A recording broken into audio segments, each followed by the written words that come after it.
Absolutely. So my name is Jordan Beaudry. I use he, him pronouns. I am Roots' volunteer services manager.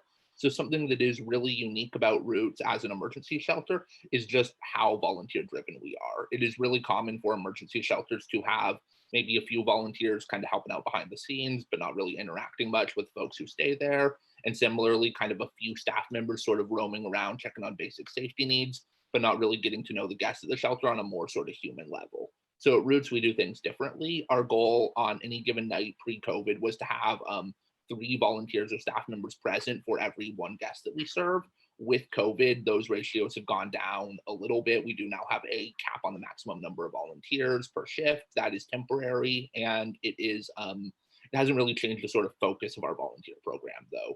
Our volunteer program is all about building community with our guests and providing social support, and that is one thing that is, I think really awesome because volunteers come in usually once per week, one shift per week. It might be a pretty small part of their week, something that's pretty light and breezy a lot of the time. It can be intense, but a lot of the time goes pretty quickly. There's a lot of laughs, it's a good time, and but for our guests, those sort of friendly interactions with that volunteer each week, that could be the only person the guest has talked to that day or in the last 3 days who is not somebody who's experiencing homelessness. So just the little bit of sort of stability and support those interactions provide can often snowball into stability in other areas of guest lives. For this reason, we encourage volunteers to make a 6-month commitment. It is not a hard and fast rule, but it's something we heavily encourage. And when we began asking this, we found that our housing outcomes increased, for example. And that really speaks to just that ongoing power of community building and social support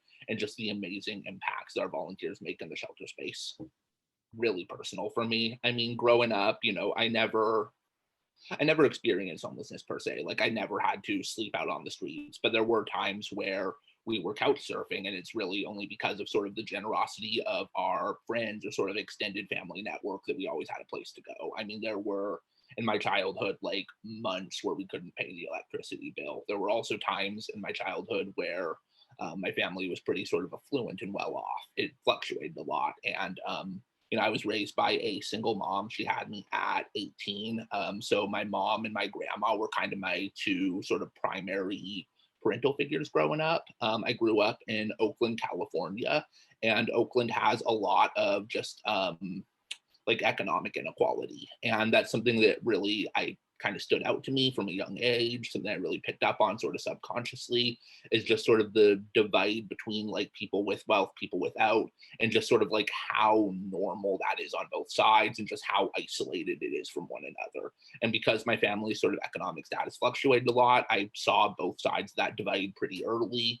And another thing I picked up on, I think, pretty early is just sort of like the kind of racial elements of that divide. And it's something where, I mean, I think I knew it sort of on a subconscious level before I could really put words to it, but it's something that like really was just very informative for me growing up, very big part of my childhood. And because it's just so normal on both sides, like I didn't kind of realize, how sort of unique that fluctuation was. So as I got older and became more articulate of that and just like, some of the struggles like my mom and my grandma went through, like, obviously raising child as a single mom at 18 is really challenging.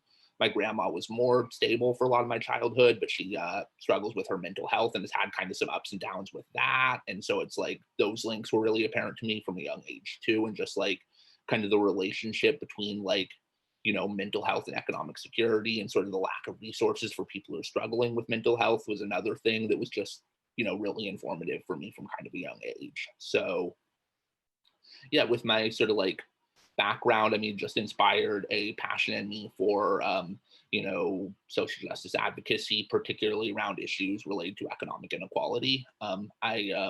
My first sort of social services position was with an organization called Power. It's Parents Organizing for Welfare and Economic Rights. It's based out of Olympia, Washington.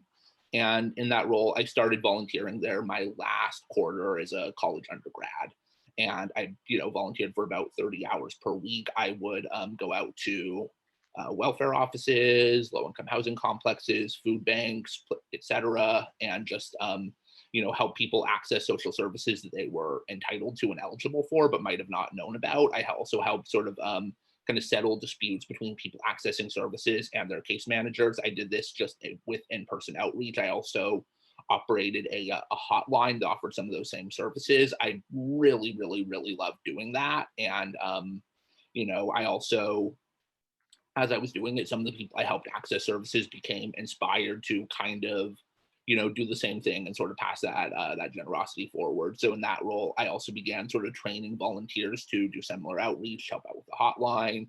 That was really impactful as well. Just absolutely loved that. I joined Power's board after that internship ended. I remained a board member with Power for about 4 years afterwards.